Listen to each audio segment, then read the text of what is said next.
Namaste children, I hope you all are fine. So today we will discuss the new topic, that is biofortification of chapter strategies for enhancement in food production. And what is the need for the biofortification and what is for biofortification, that we will discuss today. So what is the need for the biofortification process? As all of you know that with the increasing population, the demand for the food that is also increasing. And because of this increasing population, all people, they are not able to fulfill the requirement of the food and even the nutritional requirement that is not fulfilled. Because of this, what happened, that the people, they become more prone to diseases, and the lifespan, it also reduces, and it reduces the mental ability also. So to deal with this situation, plant breeding, it brings the biofortification process. Now what is biofortification? If suppose the plant breeding, it is done to increase the nutrient content, to increase the vitamin, protein content or minerals content in the crop.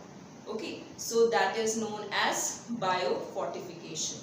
Means if suppose one plant is having the desired quantity of the vitamin or the nutrients and the another is not having, so a cross hybridization that should be there between the two by the selection process, and then the progeny plant, it contain the increased amount of the protein content, or you can say the mineral or vitamin content. Now what are the objectives of the biofortification process? So the first objective is like it increases the protein content and quality, oil content and quality. Then third is vitamin, to increase the vitamin content, and fourth, that is to increase the micronutrient and mineral content.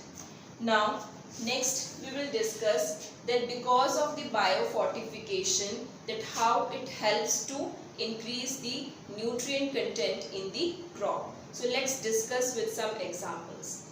In 2000, the maize hybrid, it is developed. Maize hybrid, it developed in 2000, and it contained more amount of tryptophan and lysine. And how much? Means almost twice the content of tryptophan and lysine, that is more as compared to the other maize hybrids. Now next example, that is of Atlas 66.